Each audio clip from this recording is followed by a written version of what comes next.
भजन योगी भी कर रहा है और भजन भोगी भी कर रहा है। एक बड़ा सुंदर भाव यहाँ कहते हैं कि अगर एक जज भी अगर भगवान अपनी कुर्सी पर जाकर बैठता है तो सुबह पहले 2 अगरबत्ती लगाकर बैठता है कि मेरी कुर्सी पर से न्याय श्रेष्ठ हो।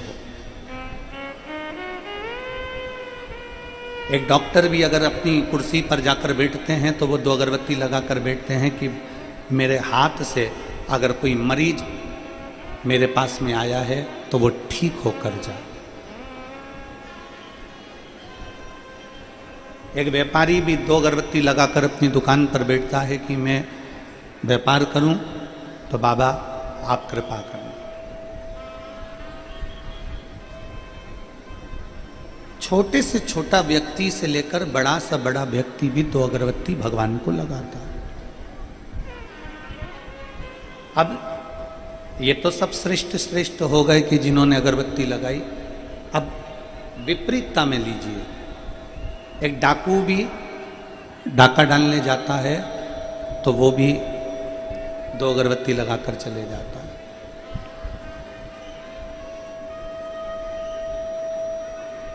एक चोर भी अगर चोरी करने जा रहा है तो वो 2 अगरबत्ती लगाकर जा रहा है। पीछे आवाज नहीं जा रही है, पीछे लास्ट में।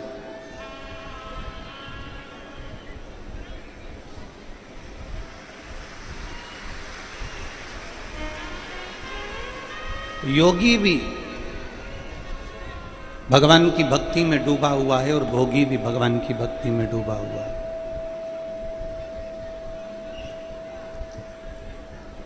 भक्त भी भगवान की भक्ति में डूबा हुआ है और जो पाप कर्म करने वाला है, बेकार कर्म करने वाला है, वो भी भगवान की भक्ति में डूबा हुआ है। दोनों। बस अंतर इतना है कि योगी भगवान की जो भक्ति करता है वो परमात्मा को प्राप्त करने के लिए करता है, और भोगी भगवान की अगर भक्ति करता है तो खुद की उन्नति के लिए करता है, खुद को कुछ प्राप्त करने के लिए करता है। दोनों में अंतर।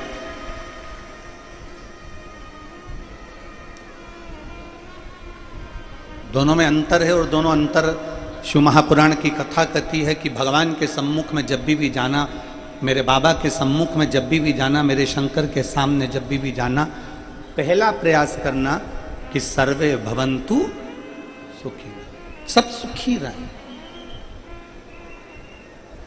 सब निरोग रहें।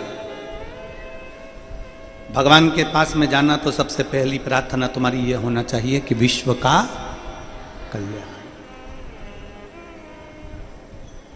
ये नहीं कि हमने मुख से चिल्ला दिया कि विश्व का कल्याण और कल्याण की बारी आए तो सबसे पहले हमारा कल्याण, ऐसा नहीं।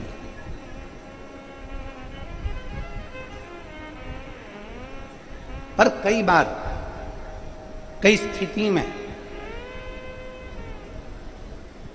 सारे मंदिरों में प्रसाद का वितरण होता है, सारे मंदिरों में प्रसाद दिया जाता है, पर शंकर के मंदिर में प्रसाद के वितरण का कोई मूलता नहीं।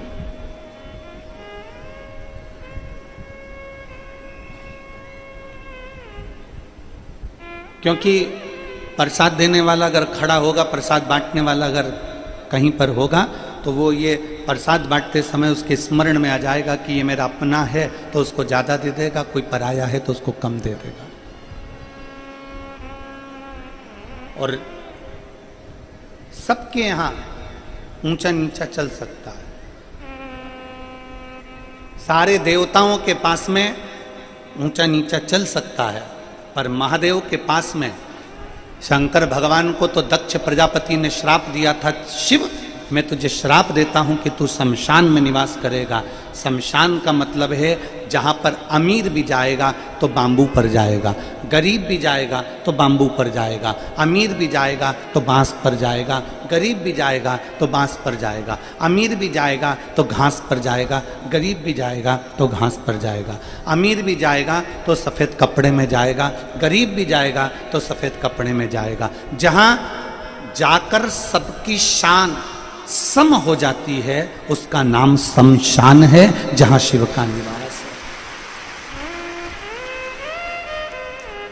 वो शमशान है जहां शिव का निवास है, वो शमशान है जहां भगवान शंकर का निवास है।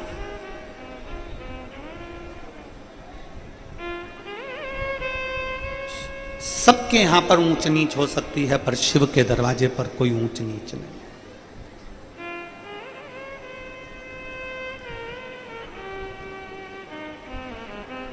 शमशान जो जाता है, मुर्दा अगर अर्थी पर पड़ा हुआ है, मुर्दा अगर घर में पड़ा हुआ है, तो आप में से कितने लोग हैं जो शमशान में मुर्दे के लिए जब कफन का कपड़ा खरीदने के लिए जाते होंगे तो कहते होंगे कि रेमांड का देना, अच्छी कंपनी का देना। कोई बोलता है कि अच्छी कंपनी का कपड़ा देना, अच्छी कंपनी का बांस देना, अच्छी कंपनी का बाम्बू देना, अच्छी कंपनी का ये देना। पूरी जिंदगी पैदा हुआ उस दिन से लेकर जब तक मरा नहीं तब तक कंपनी कंपनी, मेरे पास घड़ी इस कंपनी की है, जूते इस कंपनी के हैं, हैट इस कंपनी का है, मेरे पास कपड़ा इस कंपनी का है, मेरा सूट इस कंपनी का है, मेरे पास में सोने की रकम इस कंपनी की है, मेरे पास चांदी का रकम इस कंपनी की है, मेरे पास फ्रिज इस कंपनी का है, मेरे पास में सोफा इस कंपनी का है, मेरे घर में टाइल्स इस कंपनी की है। पूरी जिंदगी कंपनी का नाम लेता रहा कि मैं इस कंपनी का पहनता हूं, इस कंपनी का कपड़ा पहनता हूं, ये ब्रांड का पहनता हूं, इस ब्रांड का पहनता हूं, पर जीते जी ब्रांड चलता रहा, जीते जी कंपनी चलती रही। पर मरने के बाद कोई नहीं देखता कि तुम्हें अंतिम कपड़ा कौन से ब्रांड का पहनाया जाएगा, कौन सी कंपनी का पहनाया जाएगा, उसमें ब्रांड नहीं देखी गई। उस समय तो कपड़ा कैसा भी पहना दिया, कैसा भी उड़ा दिया, चला।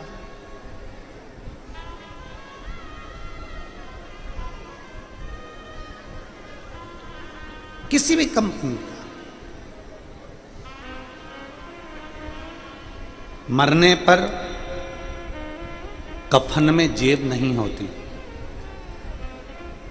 पर जिंदा हो तब तक तुम्हारी शर्ट में, तुम्हारी टी शर्ट में जेब होती है। बोलो होती कि नहीं होती? कहां होती है? लेफ्ट में, राइट में नहीं। दर्जी कितना चतुर है कि टी शर्ट में अगर जेब लगाएगा तो लेफ्ट में लगाएगा, शर्ट में जेब लगाएगा तो लेफ्ट में लगाएगा, सफारी में जेब लगाएगा तो लेफ्ट में लगाएगा, कोट में अगर जेब लगाएगा तो लेफ्ट में लगाएगा।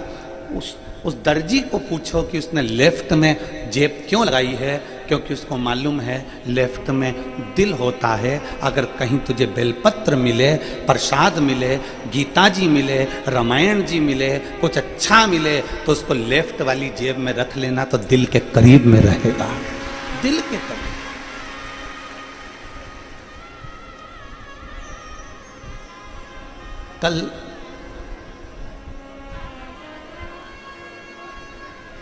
कल जब हम नीचे मिल रहे थे, हमारा 2 दिन मिलने का रहता है, 5 बार छठा दिन हम मिले।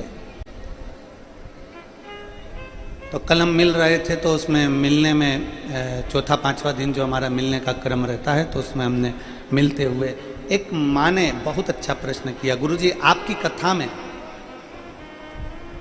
सबसे ज्यादा संख्या महिलाओं की होती है,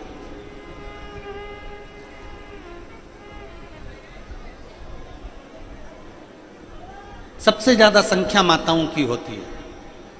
हमने कहा ऐसा तो कुछ भी नहीं है, पुरुष भी हमारी कथा में आते हैं, पर महिलाएं ज्यादा आती हैं। हमने कहा माताओं का प्रेम अधिक होता है, माताओं की करुणा अधिक होती है, माताओं की वात्सल्यता अधिक होती है, और माताओं का स्नेह अधिक होता है। तो वो महिला ने कहा कि क्या पुरुष में करुणा कम होती है, क्या पुरुष में वात्सल्यता कम होती है, क्या पुरुष में स्नेह कम होता है? हमने कहा माँ, जब भी बोला जाता है तो लोग कहते हैं कैसा आदमी है, कितना कठोर हृदय है, और किसी भी महिला के लिए बोला जाता है तो देखो कितने कोमल भाव की है, कितने निर्मल भाव। उसका कारण क्या है? क्योंकि ब्रह्मा जी ने जब सृष्टि की रचना करी, शिव महापुराण की कथा कहती है ब्रह्मा जी ने जब सृष्टि रची तो अपने सीधे अंश से मनु को और उल्टे अंश से शत्रुपा को प्रकट किया। राइट से मनु, लेफ्ट से शत्रुपा। स्त्री की उत्पत्ति ब्रह्मा जी के उल्टे भाग से हुई है। उल्टे भाग से हुई मतलब हृदय कहां होता है, दिल कहां होता है, उल्टे साइड में। तो स्त्री का जो जन्म हुआ वो लेफ्ट से हुआ है, इसलिए पुरुष से ज्यादा स्त्री नरम स्वभाव की, कोमल, प्रेम, स्नेह, वात्सल्यता, करुणता उसमें ज्यादा होता है।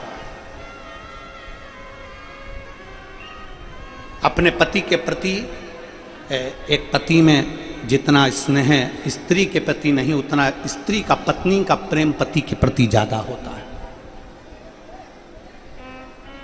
एक बच्चों का प्रेम मां के प्रति, बाप के प्रति इतना नहीं, पर मां का प्रेम बच्चों के प्रति ज्यादा होता है। एक सास ससुर का प्रेम बहू के प्रति कम, बेटे के प्रति ज्यादा होता है। पर बहू जैसे ही सास ससुर बीमार पड़ते हैं तो उसकी आंख में आंसू आ जाता है, क्योंकि उसका प्रेम सास ससुर के प्रति भी ज्यादा होता है। एक स्त्री, एक नारी, एक महिला जिसकी वात्सल्यता, जिसकी करुणता, जिसका प्रेम, जिसकी स्नेहता अधिक होती है।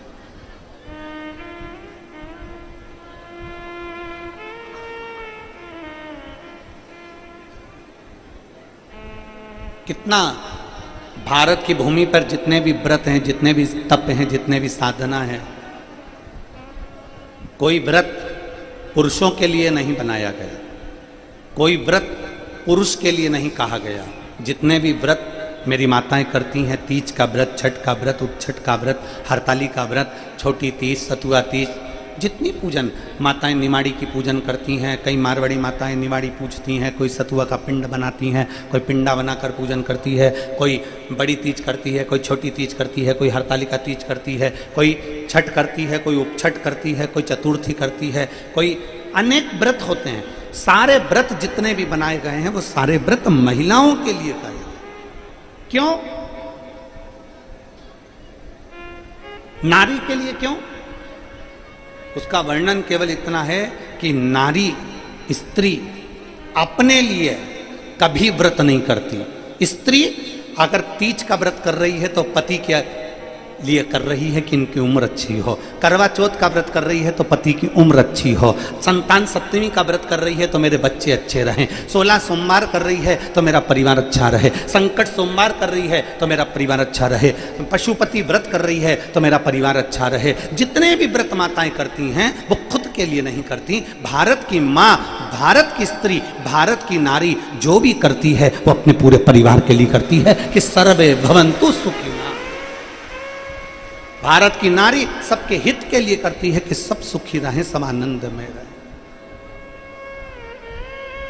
अब शिव महापुराण की कथा में एक अच्छा प्रसंग आता है, बड़ा सुंदर, कि पार्वती जी, माता पार्वती जी जो तप करी हैं, माता पार्वती जी ने जो साधना करी, माता पार्वती जी ने जो तप किया, माता पार्वती जी ने जो उपास किया, माता पार्वती जी ने जो बाल्यावस्था से लेकर अन्य अवस्था तक भगवान की भक्ति करी, वो किसके लिए करी? तो शिव महापुराण की कथा कहती है घर में जो बुजुर्ग माँ होती है, घर में जो बूढ़ी माँ होती है, वो देखती है कि मेरी एक बहू को संतान है, दूसरी बहू को संतान नहीं है। वो देखती है मेरा एक बेटा सुखी है, दूसरा बेटा सुखी नहीं है। वो देखती है मेरे एक बेटे में बड़ा ज्ञान है पर दूसरे में ज्ञानता नहीं है। तो घर की जो बुजुर्ग होती है, घर की जो बूढ़ी माँ होती है, वो ये जितना तप करती है, जितनी साधना करती है, जितनी पूजन करती है, जितनी आराधना करती है, घर की बूढ़ी माँ अपने पूरे बच्चों के लिए करती है कि मेरे घर के सभी बच्चे बराबर के रहें, श्रेष्ठतम।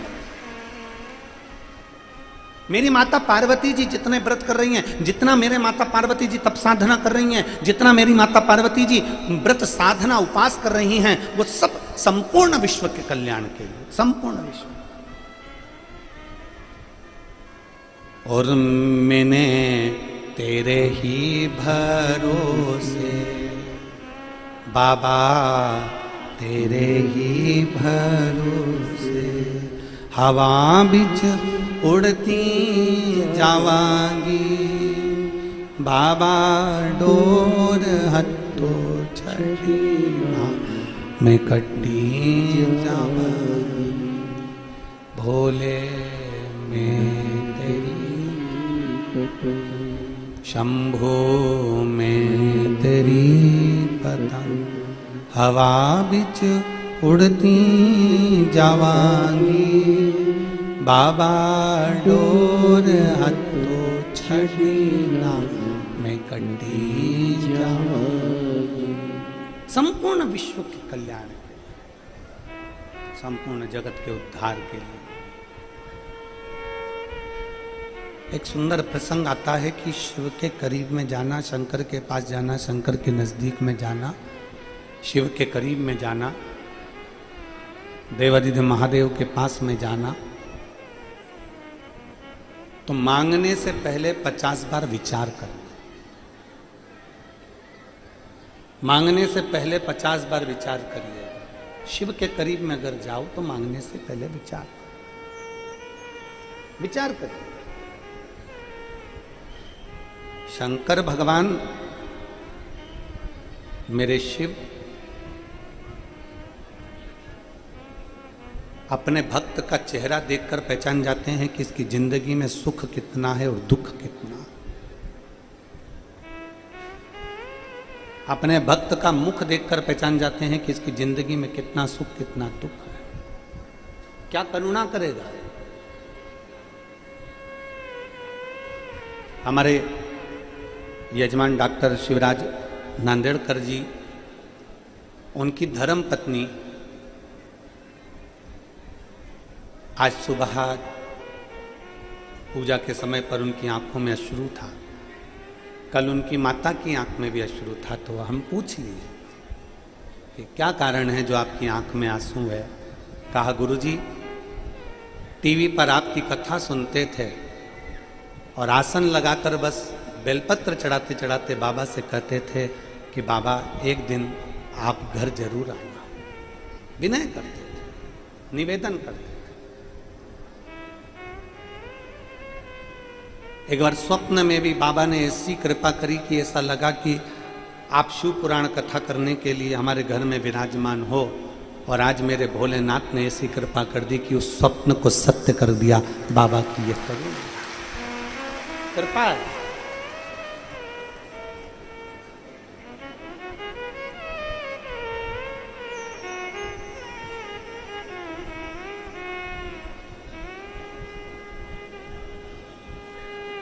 पत्नी और पति दोनों एक मार्ग के मिल जाएं तो समझ लो कि तुम्हारी जिंदगी सार्थक है। प्रभु कृपा है, शिव की कृपा है। पति अलग चले और पत्नी अलग चले, पति का मन पूजन में लगे और पत्नी का मन पूजन में ना लगे, या पत्नी का मन पूजन में लगे और पति का मन ना लगे, तो समझ लो कि कहीं ना कहीं गड़बड़ी हो रही। हमने पहले भी कथा में कहा, पाँव में जो जूता पहना जाता है वो एक ही नंबर का पहनना चाहिए। जैसे 8 नंबर का इस पाँव में जूता पहन रहे हो तो 8 नंबर का इस पाँव में भी पहनो। अब तुमने 8 नंबर का इसमें पहन लिया और 10 नंबर का इसमें पहन लिया, तो ईमानदारी से बोलो बहुत लंबे नहीं चल पाओगे, पाँव में छाले पड़ जाएंगे, कहीं तुम गिर जाओगे, कहीं बढ़ नहीं पाओगे। एक पाँव में 8 नंबर का है, दूसरे पाँव में 10 नंबर का, एक पाँव में 6 नंबर की चप्पल है, दूसरे में 8 नंबर की चप्पल है, बहुत लंबे चल नहीं सकते। पाँव के दोनों जूते दोनों एक नंबर के होना चाहिए कि 8 का ये है तो 8 का ये हो, 6 का ये है तो 6 का ये हो, 5 का ये है तो 5 का ये हो, 9 का ये है तो 9 का ये हो, 10 का ये है तो 10 का ये हो। दोनों पाँव में जूता चप्पल एक ही नंबर का होगा तो बहुत लंबे चल लोगे। अगर नंबर गड़बड़ हो गया तो चल नहीं पाओगे। उसी तरह परिवार में पति पत्नी का भी नंबर एक ही होना चाहिए कि हमको आगे बढ़ना।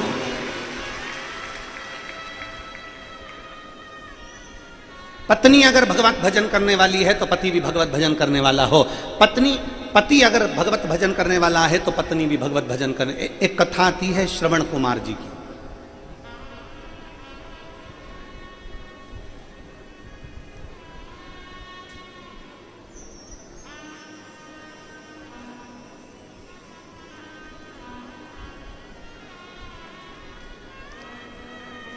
क्या नाम था श्रवण कुमार जी के माता पिता का?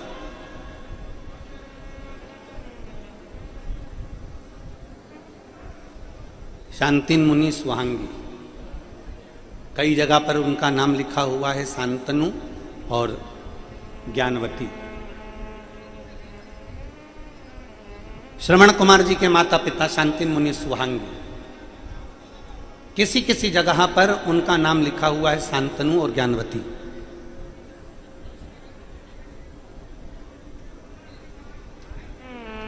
आंखें थी कि नहीं थी? जम के बोलो जरा। श्रवण कुमार के माता पिता की आंखें थी कि नहीं थी? नहीं थी। पर शास्त्र तो कहता है कि श्रवण कुमार के माता पिता शांतिन मुनि और सुहांगी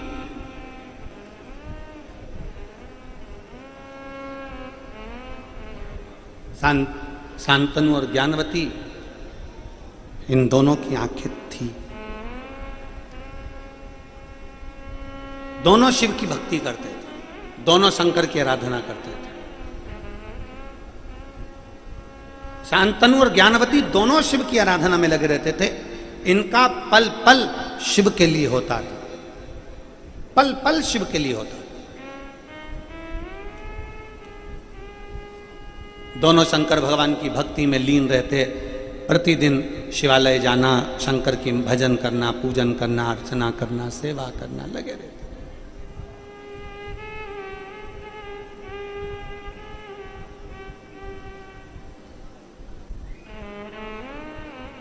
एक दिन ज्ञानवती ने, सुहांगी ने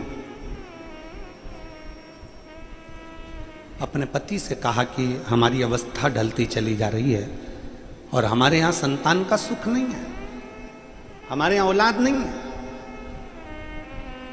हमारी अवस्था ढलती चली जा रही है और हमारे यहाँ पर औलाद का सुख नहीं है, हमारे यहाँ संतान का सुख नहीं है, हम वृद्ध अवस्था की ओर बढ़ते चले जा रहे हैं, हमारे घर औलाद नहीं है। तो शांतनु जी ने, शांतिन मुनि ने कहा कि बाबा की मर्जी है, क्यों संतान नहीं ये तो वो जान सकता है। पर पत्नी ने जिद पकड़ ली, ज्ञानवती ने जिद पकड़ ली, सुहांगी ने जिद पकड़ ली और ज्ञानवती ने जिद पकड़कर कहा कि कुछ भी हो जाए मेरे घर में संतान होना चाहिए। मैं नहीं जानती, अब मेरी अवस्था ढलती चली जा रही है, अब मेरी अवस्था निकलती चली जा रही है, मुझे संतान का सुख होना चाहिए, मुझे संतान होना चाहिए और मेरे घर में संतान होना चाहिए। हम महादेव की इतनी पूजन करते हैं, हम महादेव की इतनी भजन करते हैं, हम शंकर जी की इतनी आराधना करते हैं, हम शिव जी का इतना गुणगान करते हैं, तो शंकर भगवान हमको औलाद क्यों नहीं दे रहा? शंकर भगवान हमको संतान क्यों नहीं दे रहा? शिव जी हमको औलाद क्यों नहीं दे रहा?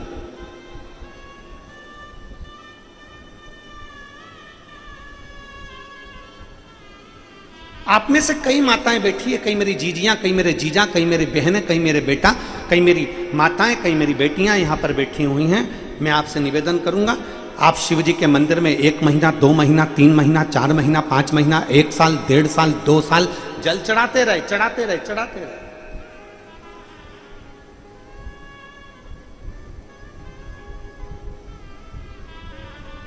और तुम्हारा काम हो ही नहीं रहा, तुम्हारा काम बहुत लेट हो रहा है। अरे गुरुजी, हमें जल चढ़ाते चढ़ाते इतना समय हो गया, हमें 1.5 साल हो गया, 2 साल हो गया, बाबा हमारी सुन नहीं रहे। हम पशुपति व्रत कर रहे हैं, बाबा हमारी सुन नहीं रहे। हम शंकर जी के मंदिर में झाड़ू लगा रहे हैं, बाबा हमारी सुन नहीं रहे। हम शंकर जी के मंदिर में पोछा लगा रहे हैं, बाबा हमारी सुन नहीं रहे। मेरा निवेदन है, आपका दुख थोड़ा लेट कट रहा है। शंकर भगवान सुनने में थोड़ी लेट हो रहे हैं, पर याद रखना, लेट भले होंगे पर जिंदगी आगे लेटेस्ट जरूर होगी। भले लेट हो जाए, थोड़ा समय लग सकता है, थोड़ा समय खिंच सकता है, थोड़ा समय आगे बढ़ सकता है। 1 महीने में बाबा ने नहीं सुना, 2 महीने में नहीं सुना, 3 महीने में नहीं सुना, 4 महीने में नहीं सुना, सुनेगा। जिस दिन पक्के दिल से भरोसा कर जिस दिन विश्वास के साथ में शंकर की गुणगान करोगे, उस दिन सुनेगा। शांतनु जी ने, शांतिन मुनि ने अपनी पत्नी से कह दिया अपने घर में औलाद नहीं है, दोनों का बुढ़ापा आने वाला है, संतान का सुख नहीं। शिव जी के मन में कुछ होगा इसलिए वो नहीं दे रहा होगा। पर सुहांगी ज्ञानवती ने कहा नहीं, हम शंकर जी पे जल चढ़ाते हैं, हम शिव जी की आराधना करते हैं, हम शंकर की भक्ति करते हैं, तो हमारे घर में औलाद जरूर होना चाहिए। अब इन्होंने एक नियम बना लिया, श्रावण का महीना आता और 1 साल तक, श्रावण के महीने में पूरे साल 1 वर्ष तक, श्रावण के महीने में 1 वर्ष तक प्रत्येक वृक्ष की पत्ती लाकर शंकर को समर्पित करते। 1 साल तक पत्ती लाकर शिव जी को समर्पित करते और 1 साल की जो बेलपत्र मिलती उस बेलपत्र को सुखा लेते, शंकर पर चढ़ी हुई, और उस बेलपत्र को अगले वर्ष खाते और अन्न का भाग ग्रहण नहीं करते, पानी ग्रहण नहीं करते, केवल बेलपत्र को, सूखी बेलपत्र को खाकर अपना सावन का महीना पूरा निकाल देते। अब बड़ी बेचैनी शरीर में होने लगी। अब इनसे ज्यादा बेचैनी मेरे देवाधिदेव महादेव को होने लगी।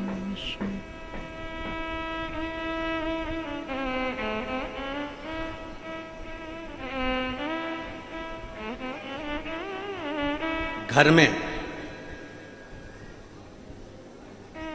एक बहू रूठती है और एक सास रूठती है। घर में एक बहू रूठती है, एक सास रूठती है। दोनों रूठ के अपने अपने कमरे में चली गई। मनाएगा कौन? सास अपनी दूसरी बहू से कहती है जा उसको चाय दिया। सास अपनी छोटी बहू बड़ी बहू से कहती है जा उसको चाय देकर जा, खाना दिया। अरे मम्मी जाने दो ना, इतना लड़के गई तो काय को चाय दे क्या? नहीं दिया, अपना काम है ना देना, दिया। बहू अपने कमरे से नीचे नहीं आ रही है और सास उसको बेचैनी लग रही है कि कुछ भी हो, लड़ ली झगड़ ली, पर जा चाय दिया। उसके बच्चे नीचे आए तो जा तेरी मम्मी को बेटा चाय दे क्या था, जा। अरे मम्मी बहुत गुस्से में, मैं नहीं जाता वहां पर। अरे होन देना, तू चाय देकर आ जा, जा जा चाय देकर जा, तेरी मम्मी को बुला के ला, खाना खाएगी।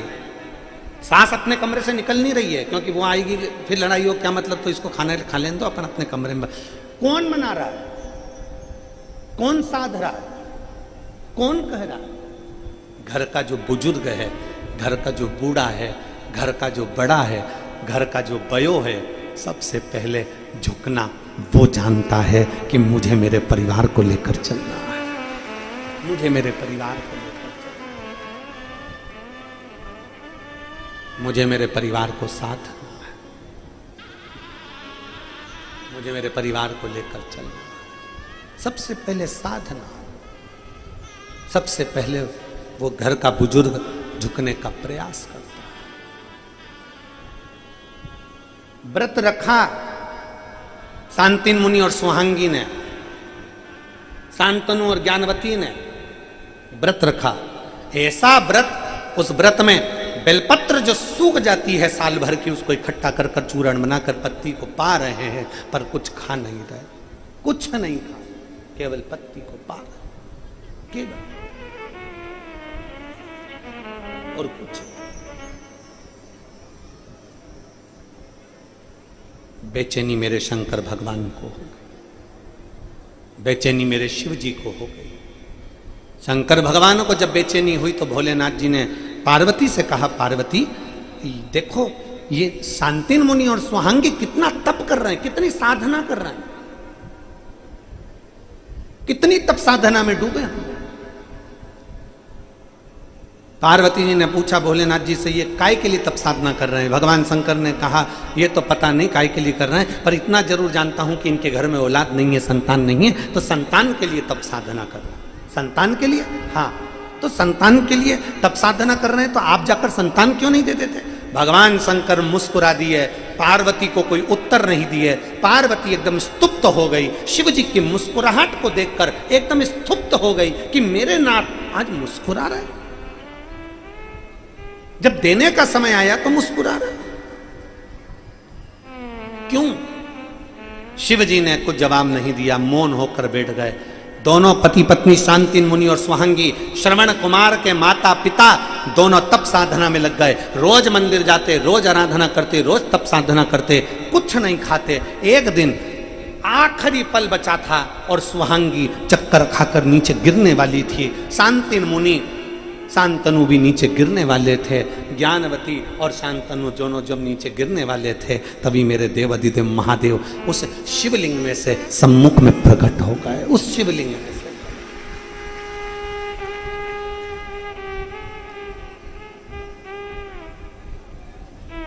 शिवलिंग में से प्रकट हुए। बाबा भोलेनाथ जी ने मांगा, बोला मांगो तुमको क्या चाहिए।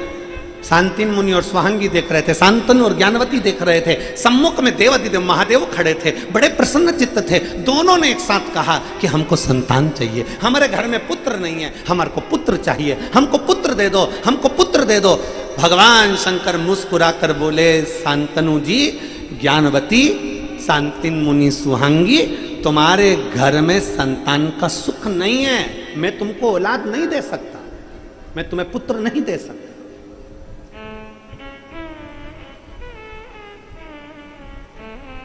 पूछा, हमने ऐसा कौन सा कर्म कर दिया जो हमारे घर में औलाद नहीं?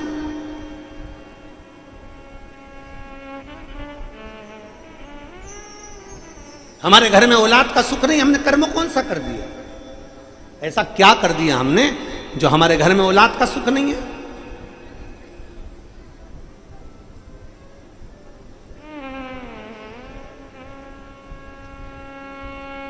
महाराज,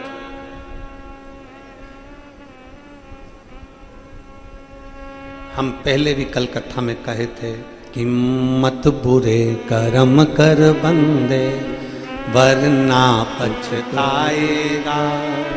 भगवान की आंखों से तू बच नहीं पाएगा, तू बच नहीं पाएगा।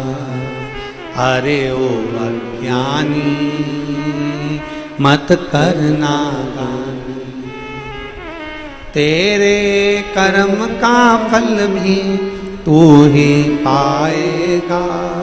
जैसा किया तूने तेरे आगे आएगा।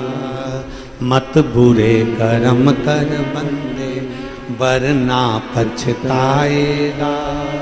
भगवान की आंखों से तू बच नहीं पाएगा, तू बच नहीं पाएगा। अच्छे कर्म करो, नेक कर्म करो। बन सके शरीर से तो कुछ अच्छा करने का प्रयास करो। बन सके शरीर से तो कुछ अच्छा करो। मांगो तुम्हें क्या चाहिए, हमें पुत्र दे दो। पुत्र तुम्हारी किस्मत में नहीं है, पुत्र तुम्हारे भाग्य में नहीं है, तुम्हें औलाद नहीं हो सकती। हमने पाप कौन सा करा है? शंकर भगवान बोले, तुम्हारा पूर्व का जो पाप कर्म है वो बड़ा विचित्र कर्म है, इसलिए ब्रह्मा भी तुमको संतान नहीं दे सकते, नारायण भी तुमको संतान नहीं दे सकते, और मैं शिव भी तुमको संतान नहीं दे सकता। शंकर भगवान ने समझाया, खूब समझाया, पर शांतनु और ज्ञानवती माने नहीं। हमने आपकी तप साधना करी है। दुनिया के लेख को पलटने वाला आज कह रहा है कि मैं तुम्हें संतान नहीं दे सकता। विधाता भाग्य लिखता है, विधाता ने भाग्य में दुख लिख दिया है, पर विधाता के लिखे लेख को अगर कोई मिटा सकता है तो वो देव अधिदेव महादेव मिटा सकता है। विधाता के लेख को अगर कोई मिटा सकता है तो देव अधिदेव महादेव मिटा सकता है।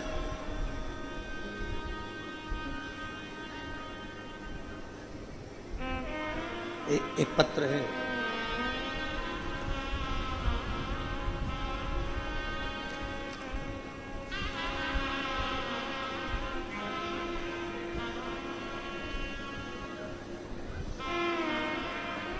मेरा नाम संध्या, संदीप, दंडेवाड़ा, दंडेवाड़, मेरी बेटी सानवी और मेरा बेटा ईशान।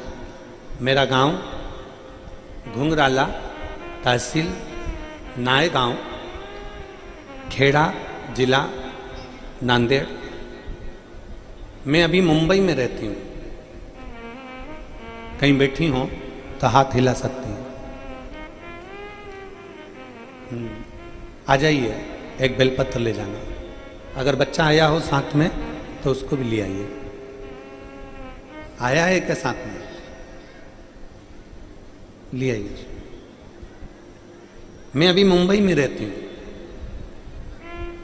मेरे बेटे की 22 मई 2023 को अचानक तबीयत खराब हो गई। उसे उल्टियां होना प्रारंभ हो गया। हम नांदेड़ के हॉस्पिटल में 2 दिन तक रुके थे। बहुत तेज बुखार के कारण उसका शुगर लेवल, ऑक्सीजन लेवल कम हो गया, एसिड लेवल ज़्यादा हो गया। उसकी वजह से वो कोमा में चले गया।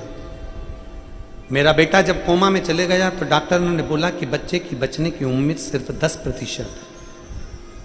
फिर हम उसे एम्बुलेंस के द्वारा हैदराबाद के किम्स हॉस्पिटल में लेकर गए। फिर मैंने ननंद से कहा कि बेटे की हालत केवल 10% है। हैदराबाद के हॉस्पिटल वाले भी बोल रहे हैं कि इसकी उम्मीद नहीं है कि बच्चा बचेगा। क्या करें? मेरी ननंद आपकी शिव महापुराण की कथा सुनती थी। उसने कह दिया कि 1 लोटा जल चढ़ाओ।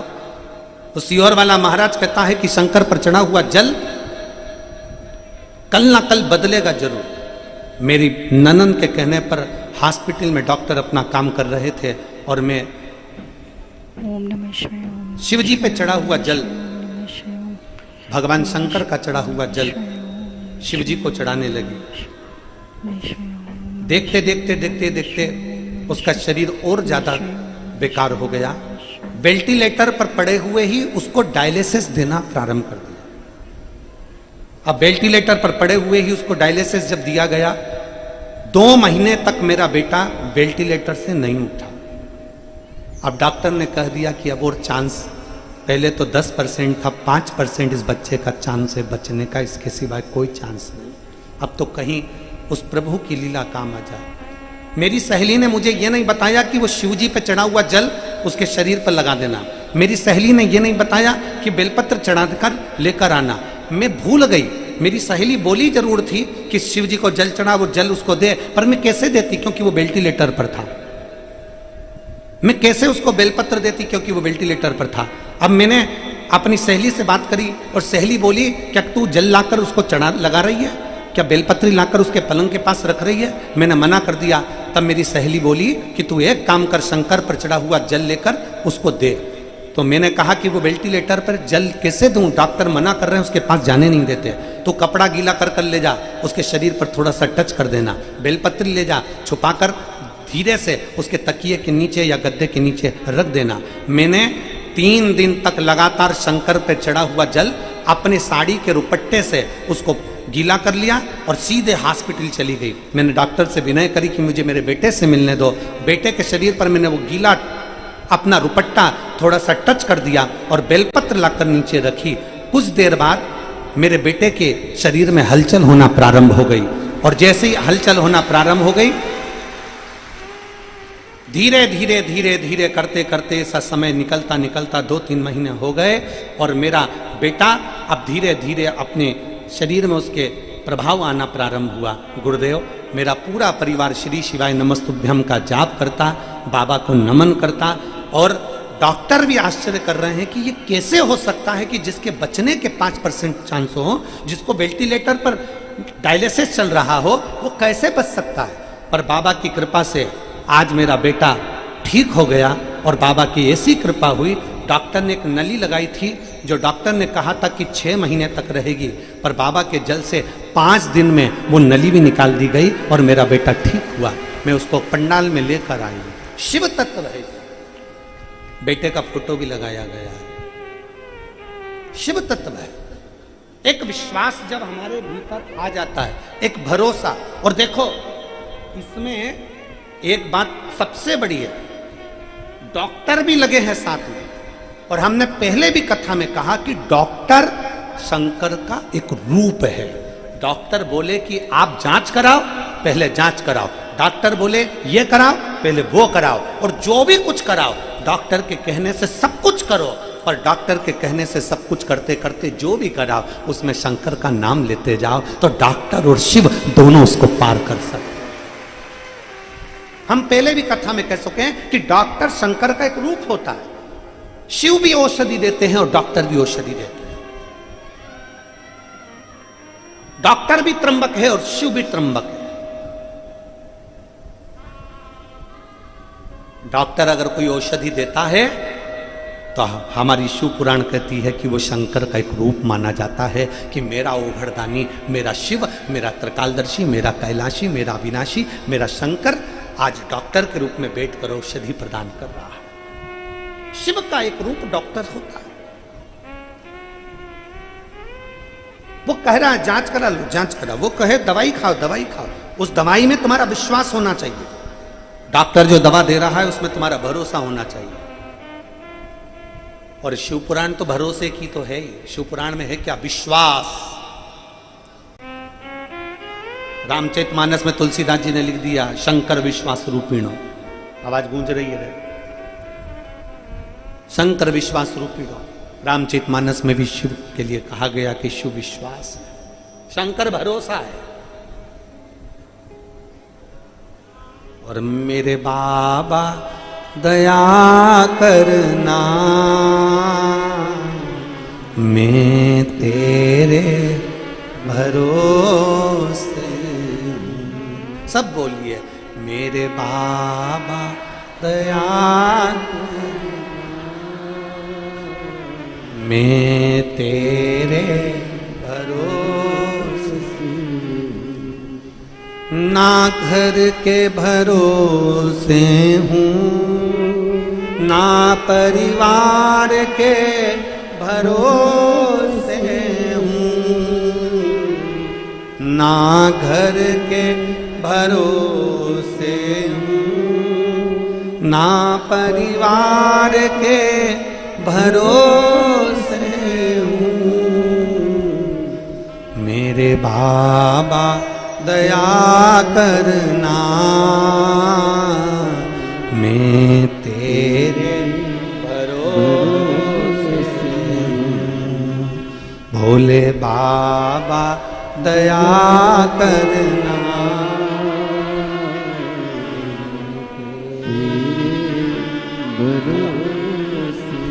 ठीक हो शंभू?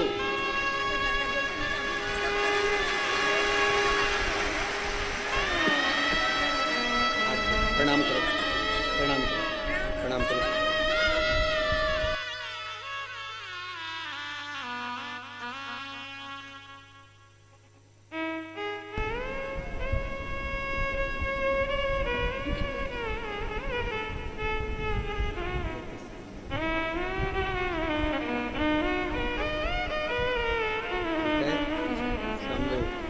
हर हर महादेव। शिव तत्व है, औघड़ी है शिव। एक विश्वास हमारे भीतर हो, एक भरोसा हमारे भीतर हो, एक दृढ़ता हमारे भीतर हो, तो शिव क्यों ना हो। जिस डॉक्टर की हम दवाई खा रहे हैं उस डॉक्टर के प्रति आपका विश्वास पूर्ण होना चाहिए कि मैं जाऊंगी डॉक्टर के पास और मेरा तबीयत ठीक हो जाएगी। मैं डॉक्टर के पास जाऊंगी और तबीयत ठीक हो जाऊंगी। उसी तरह तुम्हारा विश्वास होना चाहिए कि मैं शंकर के मंदिर एक लोटा जल चढ़ाऊंगी और शिव मेरा दुख समाप्त जरूर करेगा। ये मेरा विश्वास करता है, ये मेरा भरोसा करता है।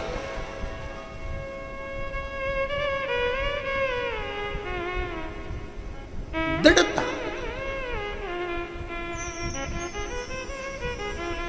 शिव के प्रति एक भरोसा। शांतनु और ज्ञानवती,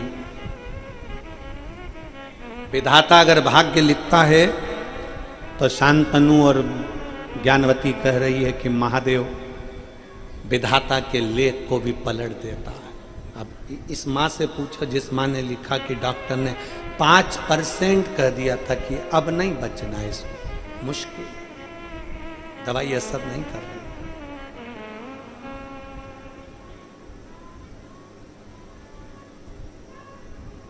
फिर शरीर काम किया, शरीर काम किया।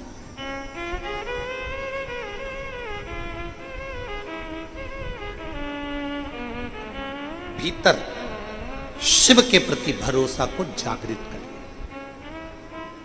हमने पहले भी कथा में कहा, तुम्हारी मेहनत में कमी मत आने, तुम्हारे परिश्रम में कमी मत आने।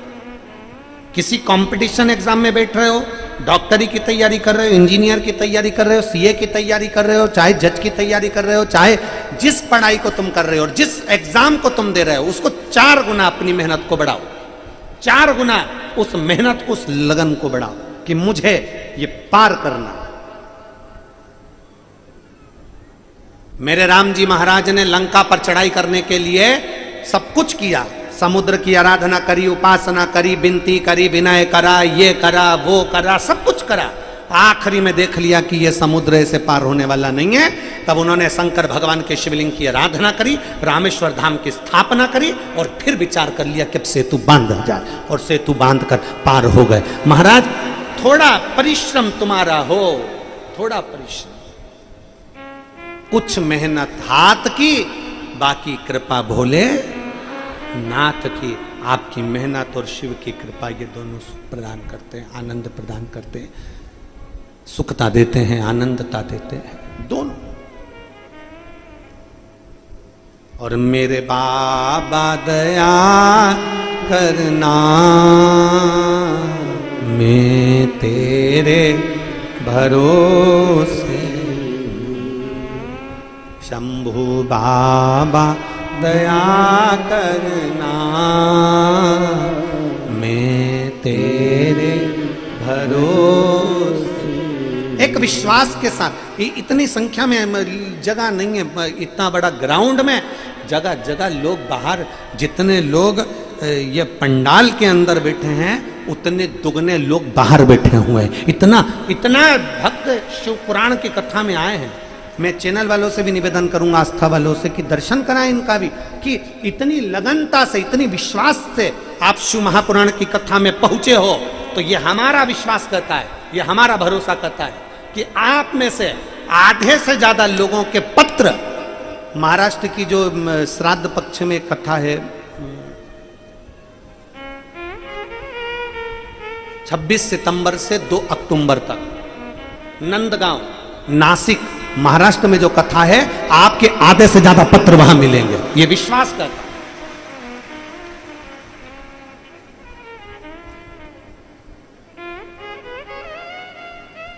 श्राद्ध पक्ष में जो 26 सितंबर से 2 अक्टूबर तक नंदगांव, नासिक, महाराष्ट्र में जो कथा है, उसमें आपके पत्र मिलेंगे, ये विश्वास के साथ। और जितने लोग टीवी के माध्यम से कथा सुन रहे हैं, आस्था चैनल के माध्यम से सुन रहे हैं, फेसबुक यूट्यूब पर कथा सुन रहे हैं, विश्वास रखकर अगर सुनोगे तो 3 सितंबर से 7 सितंबर तक जो कथा हरियाणा में गुड़गांव में होने जा रही है, 70 नंबर सेक्टर में, जिसको वर्धन जी यादव जी करा रहे हैं, कई पत्र दिल्ली वालों के, हरियाणा वालों के वहां पढ़ने को मिलेंगे, अगर विश्वास से सुनी है तो, भरोसे से अगर सुनी है तो। एक विश्वास अपने भीतर जागृत करें, एक भरोसा अपने भीतर जागृत करें। क्या देवाधिदेव महादेव भाग्य नहीं पलट सकते? क्या शंकर भगवान भाग्य नहीं पलट सकते? शांतनु और ज्ञानवती ने कहा कि हमें तो पुत्र चाहिए। शिव जी कह रहे हैं तुम्हारे भाग्य में पुत्र नहीं। नहीं, आपको देना पड़ेगा, आपको देना पड़ेगा। तुम्हारी किस्मत में संतान का सुख नहीं है, मेरी बात मान लो मत लो।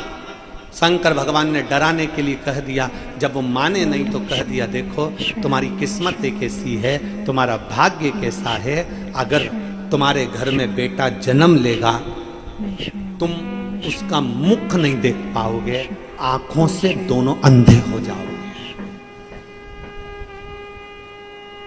तुम्हारा बेटा अगर घर में जन्म लेगा तो तुम उसका मुख नहीं देख सकते, तुम्हारे आंखों से तुम अंधे हो जाओगे, तुम्हारे नेत्र नहीं रहेंगे, तुम बेटे को नहीं देख पाओगे, तुम आंखों से अंधे हो जाओ। अभी भी समझा रहा हूं, मत मांगो। तो भी शांतनु और ज्ञानवती ने कहा, हम आंख से अंधे होने को तैयार है, पर हमको तो पुत्र दो।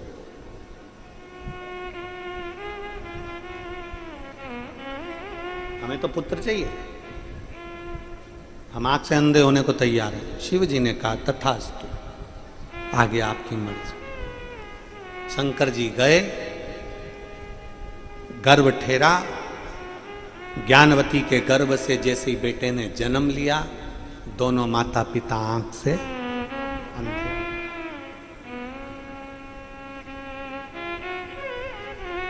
आंख से अंधे। श्रावण के महीने का व्रत किया था, श्रावण से श्रावण तक का व्रत किया था, और बेटा जन्म ले लिया, उसका मुख नहीं देख पाए, पर उसकी रोने की किलकारियां कानों में पड़ रही थी, कानों में किलकारियां श्रवण में जा रही थी, श्रवण में। कानों को श्रवण शक्ति, श्रवण कहा जाता है।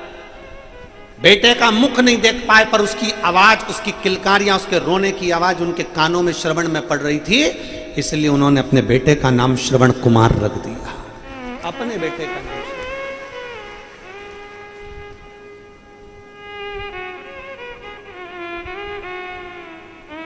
पर आंख से माता पिता अंधे हो गए, बेटा बड़ा होने लगा,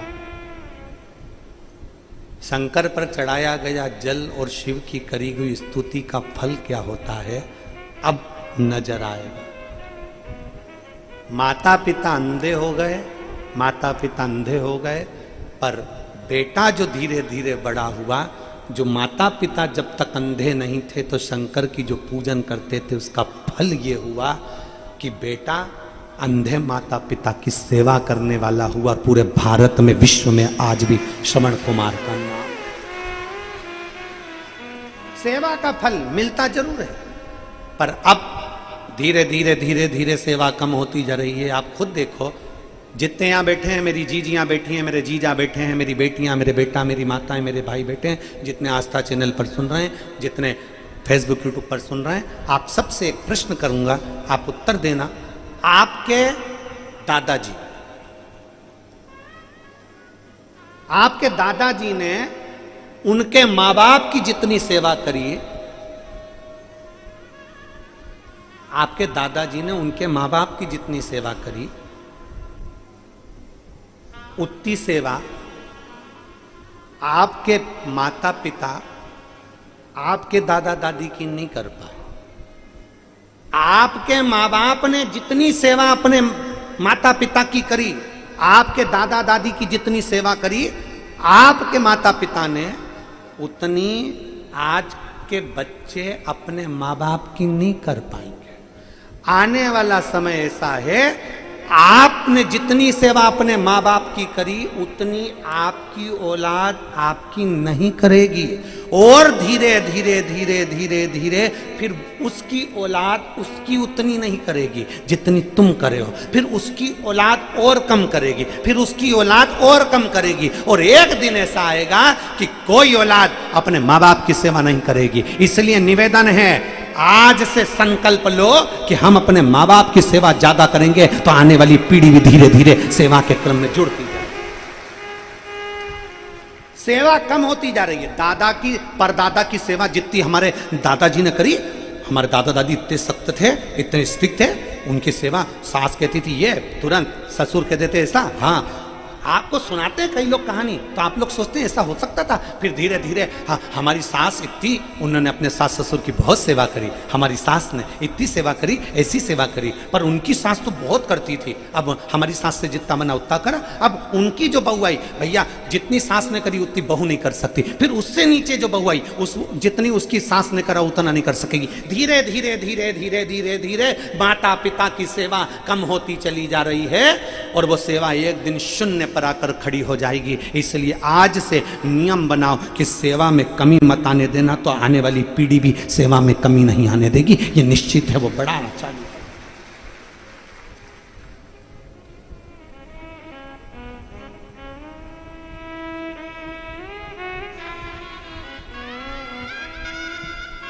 आज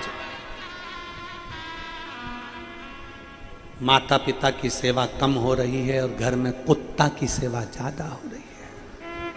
कुत्ता कुत्ते को टाइम पे खाना देना पड़ेगा। सास का टाइम है 10 बजे भोजन करने का, पर किसी को ध्यान नहीं। बहुएं टाइम पे, बहुएं कुत्ते के लिए तो ऊपर से नीचे उतर के टॉमी को दे दी। कुत्ता टाइम पे खाना खा रहा है, कुत्ता टाइम पर दूध पी रहा है, कुत्ता टाइम पर डॉक्टर के पास जा रहा है, कुत्ता टाइम पर सोच कर्म करने के लिए जा रहा है। इतनी फुर्सत है घर के लोगों को कि कुत्ते की चेन पकड़ के, हाफ पैंट पहन के, टी शर्ट पहन के कुत्ते को घुमा रहे हैं। समझ में आना चाहिए कि कुत्ते को तुम नहीं घुमा रहे, कुत्ता तुम्हें घुमा रहा है। कुत्ते को टाइम पर भोजन है, कुत्ते को टाइम पर खाना है, कुत्ते को टाइम पर सोना है, कुत्ते को टाइम पर नहलाना है, कुत्ते को टाइम पर गोदी में बिठाना है, कुत्ते को टाइम पर घुमाने ले जाना है। कुत्ते की जितनी सेवा हो रही है उतना तो घर में बुजुर्ग माँ बाप की नहीं कर पा रहे हो रे। शर्म आना चाहिए। घर का बूढ़ा माँ बाप चाय के लिए बैठा है, बहू उतर के आएगी, चाय बनाएगी। 2 बज गई अभी तक नहीं आई, 3 बज गई अभी तक नहीं आई, 3:30 बज गई अभी तक नहीं आई। बहू की जब नींद खुली तब उतर कर आई, चाय बनाया। पति इंतजार करे, चाय बनेगी, भोजन बनेगा, ये बनेगा, वो बनेगा। इतना माँ बाप की सेवा नहीं हो रही जितना कुत्ता की सेवा हो रही है। एक काम वाली की इतनी मेहनत करती, एक बहू काम वाली को इतना इज्जत देती है। भाभी कल टाइम पे आ जाना, भाभी मैंने पन्नी में खाना रखा है वो लेकर चले जाना, भाभी चाय पियोगे क्या, भाभी ये करोगे क्या। काम वाली की इतनी मिन्नत हो रही है, इतनी मिन्नत सास की कर लेती तो तेरी जिंदगी सार्थक हो जाती। क्योंकि काम वाली टाइम पर नहीं आई तो बर्तन कौन मांजेगा, झाड़ू कौन लगाएगा, पोछा कौन लगाएगा। बड़ी चिंता में व्यक्त है। जितना टेंशन तो भोलेनाथ का नहीं उतना काम वाली का है। कहां जा रहा है ये। फिर लोग कहते हैं सियोर वाला महाराज बहुत गंदा गंदा बोलता है, बहुत आड़ा टेढ़ा बोलता है। सियोर वाला महाराज तो वैसे ही बुरा है, वो बोलने में और बुरा हो जाता है। बस सत्य मत बताओ गुरुजी, आईना मत बताओ। किसी को दर्पण दिखाओगे ना तो आप सियोर वाला महाराज बुरा। और तुम सब देख चुके हो। अभियान 1-1.5 महीने पहले आईना दिखाया था, केवल छोटा सा, और पूरा हिल गया भारत यहां से लेके वहां तक। केवल आईना दिखाया था। सत्य का आईना कठोर होता है, सत्य का आईना बड़ा कड़क होता है। और सत्य कभी छुपता नहीं है। सारे वेद पुराण शास्त्र एक एक चीज निकालो, सत्य सत्य सामने आएगा। जितनी कुत्ते की सेवा हो रही है, अगर एक बुजुर्ग माँ बाप की सेवा होती तो उनकी आंखों से खुशी के आंसू बहते और वो दिल से दुआ देकर आखिरी में जाते, दिल से दुआ देकर। कहां सेवा में लीन हो गए, कहां।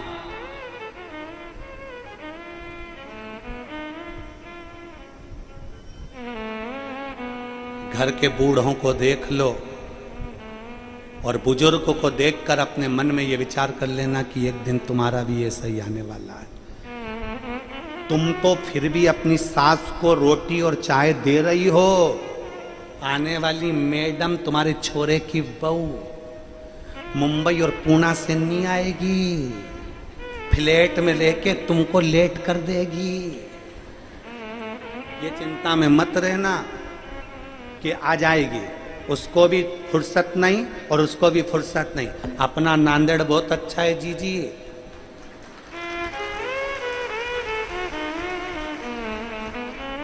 कोई बहू तुम्हारी कहीं पे भी रहे, वो कहे बेंगलोर आ जाओ मम्मी जी, बेंगलोर आ जाओ, मैं अच्छे डॉक्टर को दिखा दूंगी, मम्मी जी ऐसा कर लो। जरा से लोभ लालच में चली मत जाना, यहाँ जो बहू रह रही है वो ही अच्छी है। जैसी सेवा कर रही है करने दो, ज्यादा चले गए पति इधर पत्नी उधर। रोज रात को सोएंगे, रोज रात को जगह कब जाएगी तुम्हारी माँ, कब जाएगी तुम्हारी माँ, कब जाएगा तुम्हारा बाप, कब जाएगा तुम्हारा बाप, कब जाएगी तुम्हारी माँ। प्राण खाए जा रहा है, प्राण खाए जा रहा है। डॉक्टर डॉक्टर डॉक्टर में पूरा पैसा लगे जा रहा है, कब जाएंगे। बच्चों पर ध्यान तक नहीं देते, तुम अपनी माँ बाप में लगे रहते हो, कब जाएंगे। और बच्चा कुछ था तो सिर पे पल्लू लेके जो आंसू ढलकाने बैठी। और कहां जा।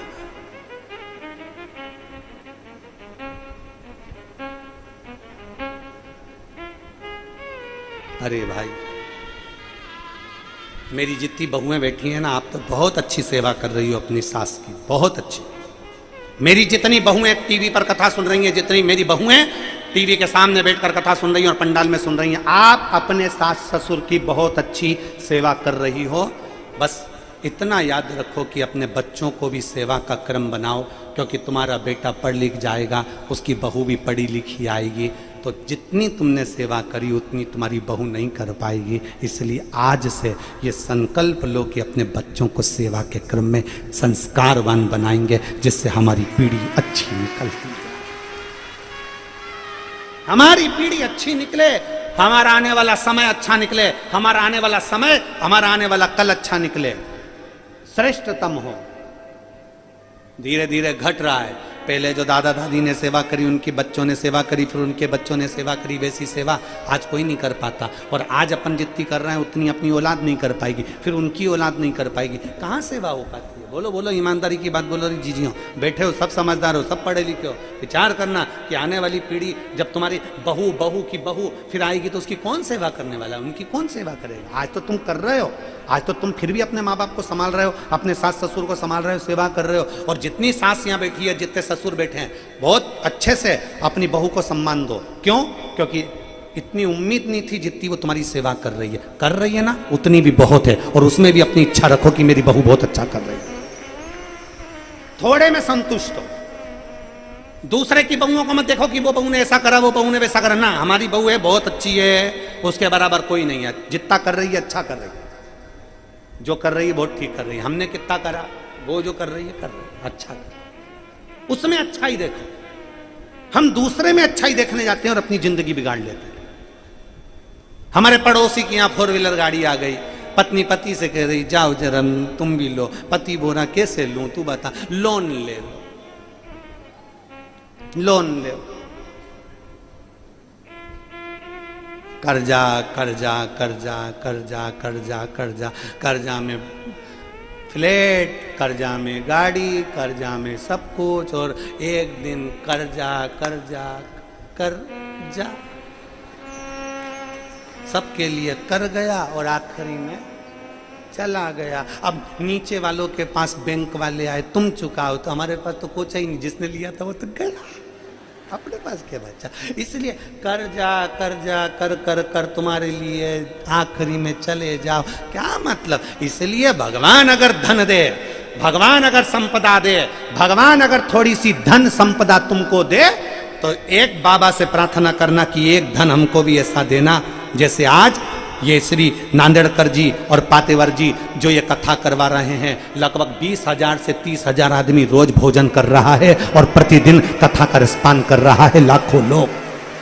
लाखों लोग कथा सुन रहे हैं। ऐसा धन हमको देना, हमारी जिंदगी में साल भर में, 1.5 साल में, 2 साल में ऐसा धन देना कि हम भी शिव पुराण की कथा करवाएं और अपने नांदेड़ की पवित्र भूमि को, हम इतने सारे श्रोता भाई बहनों को जो नहीं जा सकते सीहोर, जो नहीं जा सकते कहीं और, वो यहाँ पर बैठकर कथा सुने। ऐसा बलशील हमको बनाना मेरे भोलेनाथ, इतना हमको देना।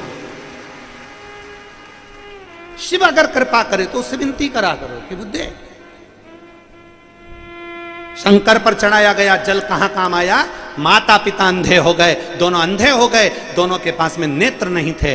बेटा बड़ा होता गया और बेटा बड़ा होता गया तो माता पिता की सेवा करता रहा। कल हमने कथा में कहा था, जिसके घर के बच्चे शंकर को 1 लोटा जल चढ़ाना प्रारंभ कर देते हैं, जिसके घर के बच्चे शंकर भगवान के मंदिर की सीढ़ियां चढ़ना प्रारंभ कर देते हैं, जिसके घर के बच्चे शिवालय जाना चालू कर देते हैं, उस घर का बुढ़ा व्यक्ति, उस घर का बुजुर्ग व्यक्ति कभी वृद्धाश्रम की सीढ़ी नहीं चढ़ता। ये कल की कथा में कहा। श्रवण कुमार के माता पिता और श्रवण कुमार अपने माँ बाप का हाथ पकड़कर, अंधे माता पिता का हाथ पकड़कर शंकर के मंदिर जाता था जल चढ़ाने के लिए। शिव के मंदिर शिवालय जा रहा है जल चढ़ाने।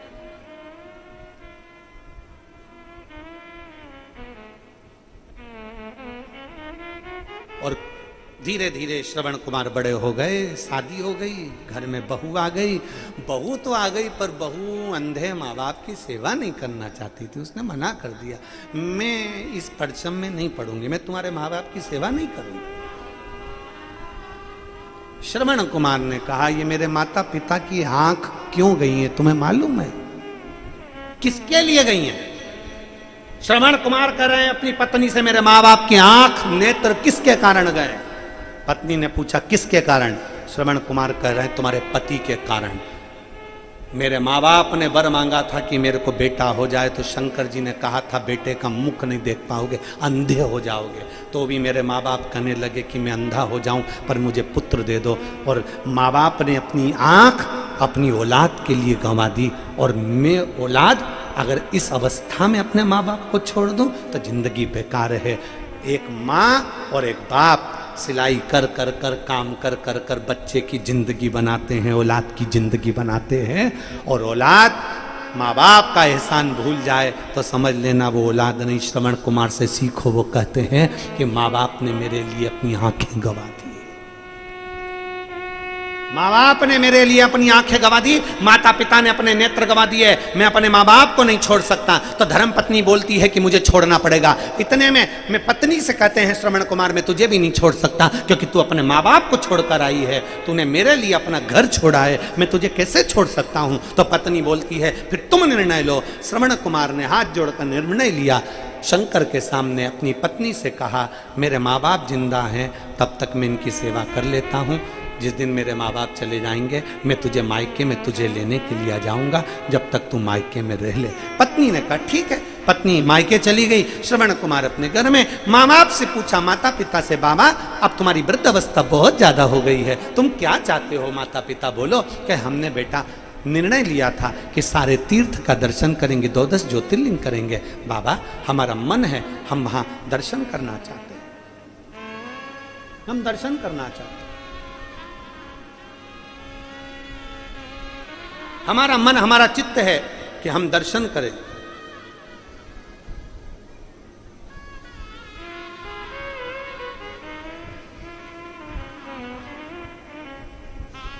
ठीक है। बांस डलिया कावड़ बनाई, माता पिता को बिठाया, चल दिए, चल दिए।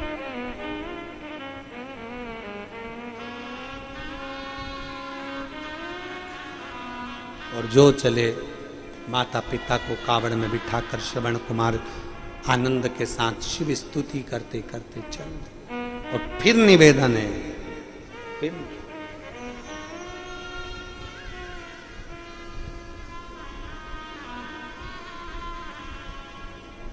माई के दुधवन जैसन कऊ, माई के दुधवन जैसन को मिठाई ना मिलई, सब कुछ मिल जाता है दुनिया में, माई ना मिलई। अपने घर की आई, अपने घर की माँ जब चली जाती है तब मालूम पड़ता है कि माँ क्या है। ओम नमः शिवाय। माई के दुधवन जैसन कऊ मिठाई ना मिलई, सब कुछ मिल जाता है दुनिया में, माई ना मिलई। कोई पूछे माता सती से, कोई पूछे माता पार्वती से, कोई पूछे माता जानकी से, कोई पूछे माता लक्ष्मी से। जब माता सती अपने पिता के यज्ञ में गई तो पिता नहीं मिले, सती के पिता नहीं मिले, भाई नहीं मिला, बहन नहीं मिली, रिश्तेदार नहीं मिले। माता सती को सबने छटका दिया। माता सती से मिलने के लिए केवल एक ही आई है और माता सती की मां प्रसूति आई है। प्रसूति ने बेटी को गले लगाया, सती तेरे पिता ने तुझे नहीं बुलाया था लाडो, तू क्यों आ गई रे? तू क्यों आ गई बेटा? तेरे पिता ने नहीं बुलाया लाडो, तुझे क्यों आई है? सती कहती है मेरे पिता के घर में यज्ञ अगर नहीं आती तो लोग पिता को ताना देते कि बताओ बेटी नहीं आई, बेटी नहीं आई। अपने पिता की शान बचाने के लिए मुझे इस यज्ञ में आना पड़ा है, इस यज्ञ में मैं पहुंची हूं, अपने पिता की शान बचाने के लिए मैं आई हूं, शान बचाने।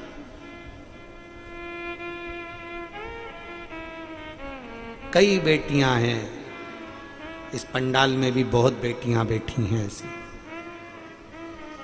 जो अपने पिता की शान बचाने के लिए अपने जीवन की बलिदान तक दे देती है।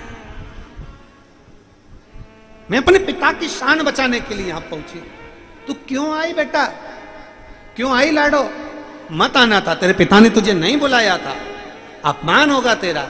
सती कहती है, मां अपनी प्रसूति से कहती है, मां कोई कितना भी अपमान कर दे, कोई कितना भी कह दे, ये मेरा मायका है। सती को सती की मां ने गले से लगाया था, तब पहला शब्द माता सती के मुख से निकला था, ये मेरा मायका है। जम के बोलो, क्या है? मायका। यहां सती ने कितना बड़ा शब्द कहा। प्रसूति ने कहा, तेरे बाप तुझे इज्जत नहीं देंगे, तेरे पिता तुझे इज्जत नहीं देंगे, तेरे भाई इज्जत नहीं देंगे, तेरी भाभी इज्जत नहीं देगी, तेरी बहनें इज्जत नहीं देगी, तू किसके भरोसे आई है? तो बेटी सती कहती है, मैं अपनी मां के भरोसे पर आई हूं, क्योंकि ये मेरी मायका है। इसका नाम क्या लिखा? फिर से बोलो एक बार, क्या नाम है? मायका। बाप का नहीं लिखा, किसका लिखा? मायका। मायका कब तक होता है? जब तक मां जिंदा होती है। जब तक मां जिंदा है तब तक मायका, तब तक मायका। ये मेरी मां का घर है। मेरे पिताजी तो भोले हैं, पर मेरी मां मां है। त्योहार आता है ना, पहले याद करती है, फोन करती है, लेटर लिखती, पत्र लिखती। मेरी माँ मुझे याद करती। और अगर मैं त्यौहार पर जा नहीं पाती, मुझे कोई लेने नहीं आता ना, तो मेरी माँ, कोई पड़ोसी वगैरह आता है ना मेरे गांव में, मेरे नगर में अगर कोई पड़ोसी नांदेड़ में आवे, कोई पड़ोसी मेरे गांव से आए ना, तो एक माँ झोला भरकर उसमें थोड़ा सामान सत्तू वगैरह रखकर, साड़ी बिछुड़ी चूड़ा रखकर, मेरी माँ राखी रखकर भेज देती है। भाई को तो भले चिंता ना हो, पर माँ राखी भी रख देती है कि जिससे ये मालूम पड़े कि तेरे भाई ने भेजी है। मायका है।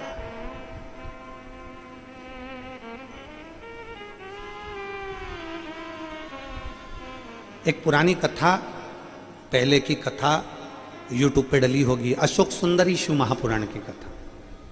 जिस दिन मेरी जीजियां फ्री रहे, उस दिन उस अशोक सुंदरी शिव महापुराण की कथा को निकालकर यूट्यूब पर सुनना, उसको निकालना और सुनना। अशोक सुंदरी शिव महापुराण की कथा। शिव महापुराण की कथा में वर्णन आता है देवाधिदेव महादेव की आंख में कभी जल नहीं आया, केवल अपनी बेटी अशोक सुंदरी की जब शादी करी, विवाह करा, और जब उसको विदा कर रहे थे, तब देवाधिदेव महादेव कैलाश पर बैठकर आंखों से जल बहा रहे थे। बेटी की विदाई हो रही थी, रो रहे थे। कितना भी पैसे वाला व्यक्ति हो ना, कितना भी करोड़पति व्यक्ति हो, बेटी को सारा सामान भी दे देना तो भी आंख में आंसू आई जाते हैं। कि इसको जब बेटी कुंवारी रहती है ना, पापा मैं तुम्हारे साथ खाना खाऊंगी, पापा क्या है तुम्हारी चाय आदि दो, पापा गोदी में आ जाएगी, पापा ऐसा, पापा वैसा, गले लगेगी, पापा मुझे इस स्कूल में आना, पापा मैं ये ड्रेस नहीं पहनूंगी, पापा मुझे ऐसा करना है, पापा मुझे वैसा करना है। एक बाप माँ बेटे को प्रेम करती है और बाप बेटी को प्रेम करता है। बाप बेटी को प्रेम करता है।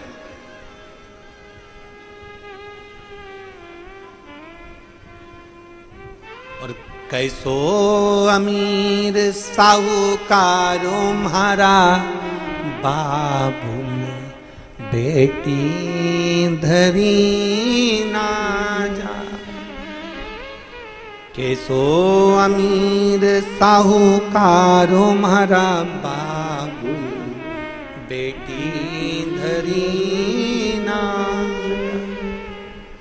मांग का टीका बाबुल हमको दीजो,